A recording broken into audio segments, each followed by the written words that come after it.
Assalamualaikum warahmatullahi wabarakatuh. Welcome to my channel.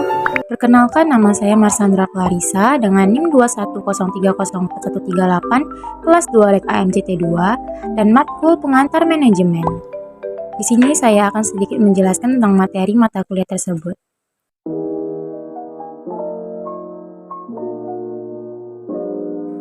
Manajemen dalam organisasi. Manajemen dalam organisasi adalah sekelompok orang yang bekerja sama dalam struktur dan koordinasi tertentu dalam mencapai serangkaian tujuan tertentu.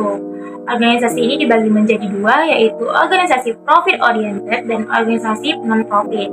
Yang membedakannya adalah tujuan dari organisasi tersebut. Ada yang bertujuan mencari keuntungan secara finansial dan tidak mencari keuntungan secara finansial. Lalu kita lanjut ke pengertian manajemen. Manajemen adalah sebuah proses yang dilakukan untuk mewujudkan tujuan organisasi melalui rangkaian kegiatan berupa perencanaan, pengorganisasian, pengarahan, pengendalian orang-orang, serta sumber daya organisasi lainnya. Menurut Ernie dan Kurniawan tahun 2005, manajemen adalah seni atau proses dalam menyelesaikan sesuatu yang terkait dengan pencapaian tujuan. Menurut Griffin, paling tidak organisasi memiliki berbagai sumber daya seperti sumber daya manusia, sumber daya alam, sumber daya dana, dan sumber daya informasi. Lalu kita masuk ke alasan mengapa manajemen dibutuhkan. Pertama, untuk mencapai tujuan. Kedua, untuk menjaga keseimbangan di antara tujuan-tujuan yang saling bertentangan. Dan ketiga, untuk mencapai efisiensi dan efektivitas. Nah, peran manajemen dalam organisasi yang efektif dan efisien maksudnya di sini adalah efektif melakukan pekerjaan yang benar serta efisien melakukan pekerjaan dengan benar. Fungsi-fungsi dalam manajemen. Yang pertama ada perencanaan, yakni proses yang menyangkut upaya yang dilakukan untuk mengantisipasi kecenderungan di masa yang akan datang dan penentuan strategi yang tepat untuk mewujudkan target dan tujuan organisasi.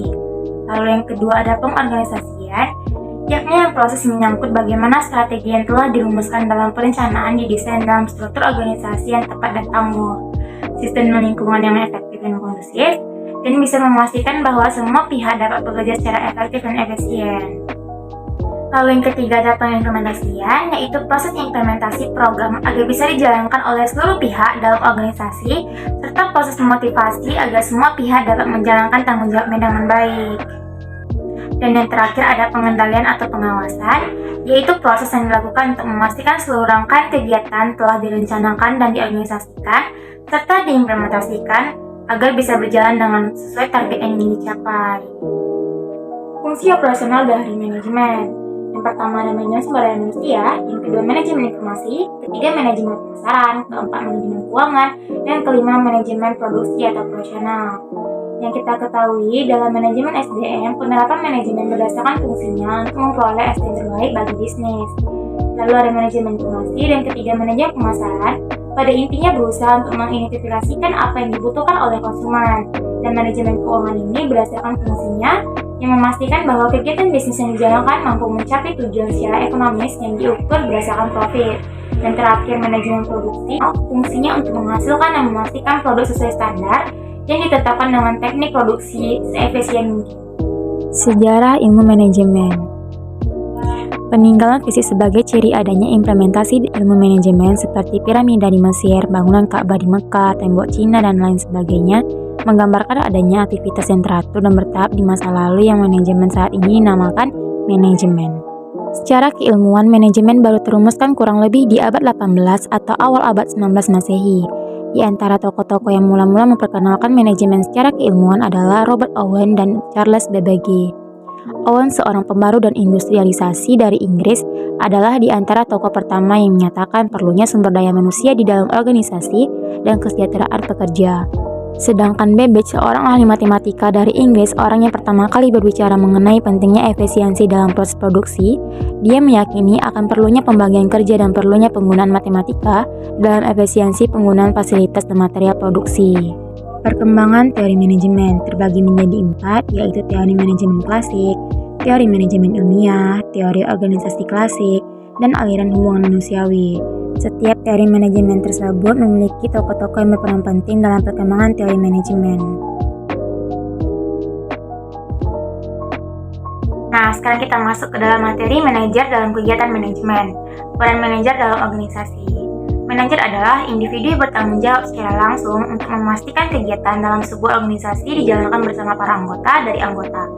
Tugas manajer ini memastikan bahwa keseluruhan tujuan yang telah ditetapkan oleh organisasi dapat diwujudkan melalui rangkaian kegiatan manajemen, baik yang bersifat fungsional maupun bersifat operasional. Lalu ada keahlian-keahlian manajemen. Keahlian manajemen ini terdiri dari 5, yaitu pertama keahlian berkomunikasi dan berinteraksi dengan masyarakat, kedua keahlian teknis atau technical skill, ketiga keahlian konseptual atau conceptual skill, keempat keahlian pengambilan keputusan atau decision making skill, dan kelima kegiatan dalam mengelola waktu atau time management skill. Keahlian dalam manajemen global, yang artinya keahlian ini tidak hanya terfokus pada satu keadaan di negara tertentu, akan tetapi juga lintas negara maupun lintas budaya. Ada keahlian teknologi, yaitu keahlian dalam menguasai dan mengikuti perkembangan teknologi yang terjadi. Kita masuk ke dalam tingkatan-tingkatan dalam manajemen. Ada beberapa tingkatan manajemen yang dikemukakan oleh Nicholas McHugh dan McHugh tahun 1997 yang meliputi pertama, manajemen tingkat puncak. Manajemen tingkat puncak ini contohnya seperti keahlian konseptual, komunikasi, pengambilan keputusan, manajemen global, dan manajemen waktu. Terdiri dari direktur utama, presiden direktur, atau wakil direktur. Kedua, ada manajemen tingkat menengah. Contohnya itu seperti keahlian konseptual, komunikasi, pengambilan keputusan, manajemen waktu, manajemen teknikal. Terdiri dari para manajer, kepala divisi, dan kepala cabang. Dan ketiga, manajemen tingkat pertama atau supervisi. Contohnya itu seperti keahlian komunikasi, pengambilan keputusan, manajemen waktu, dan teknikal. Terdiri dari para supervisi, ketua kelompok, dan sebagainya. Dan terakhir, manajemen non-supervisi. Contohnya itu seperti keahlian teknikal, komunikasi, dan manajemen waktu. Terdiri dari para tenaga kerja tingkat bawah seperti buruh, pekerja bangunan, dan lain-lain. Manajemen sebagai seni dan sains. Pengetahuan sebagai seni dan sains. Salah satu keunikan dari ilmu manajemen adalah bahwa mereka yang menguasai pengetahuan manajemen belum tentu memiliki pengalaman atau mampu menjalankan kegiatan manajemen dengan baik. Manajemen sains atau seni. Manajemen sebagai sains adalah pendekatan melalui tahapan sistematis berdasarkan keilmuan, umumnya memerlukan keahlian teknis, diagnosis, dan pengambilan keputusan. Manajemen sebagai seni, pendekatan melalui intuisi dan perasaan berdasarkan pengalaman, dan umumnya memerlukan keahlian konseptual, kreativitas, dan komunikasi interpersonal. Kita masuk ke dalam lingkungan dan budaya organisasi dan misi internasional. Apa itu lingkungan dan budaya organisasi? Lingkungan eksternal dibagi menjadi dua komponen. Pertama, lingkungan khusus dan lingkungan umum. Lingkungan khusus ini contohnya seperti komponen, pemasok, pesaing, penekan. Kedua, lingkungan umum ini contohnya seperti kondisi ekonomi, kondisi politik dan hukum, kondisi sosial budaya, kondisi demografi, teknologi, dan global. Budaya organisasi adalah sistem makna dan keyakinan bersama yang dianut oleh para anggota organisasi yang menentukan sebagian besar cara mereka bertindak satu terhadap yang lain dan terhadap orang luar. Bukan sesuatu yang dapat disentuh ataupun dilihat secara fisik, namun para karyawan menerima dan memahami melalui apa yang mereka alami dalam organisasi tersebut. Dalam lingkungan internasional dan kegiatan bisnis, peluangnya penetrasi pasar, akses terhadap bahan baku, akses terhadap lembaga keuangan, dan lain-lain. Ancamannya itu seperti pesaingnya internasional, regulasi yang berbeda, mata uang yang berbeda, kondisi sosial dan politik yang berbeda. Berbagai bentuk bisnis internasional. Pertama, pasar produk melalui ekspor impor barang atau jasa. Kedua, lisensi. Ketiga, partner strategis. Dan keempat, investasi langsung melalui pendirian anak cabang perusahaan di berbagai negara. Nah, bagaimana hubungan organisasi dengan lingkungan? Organisasi merupakan suatu sistem yang terbuka, maka organisasi berinteraksi dengan berbagai dimensi dengan berbagai cara yang berbeda pula. Maka dari itu, manajer harus memahami pengaruh lingkungan terhadap organisasinya dan bagaimana organisasi tersebut beradaptasi dengan lingkungan. Pengaruh lingkungan terhadap organisasi ada 3, yaitu perubahan dan kompleksitas lingkungan, kedua kekuatan kompetitif, ketiga pergolakan lingkungan. Jenis-jenis budaya organisasi. Pertama, budaya organisasi yang kuat. Kedua, budaya organisasi yang lemah.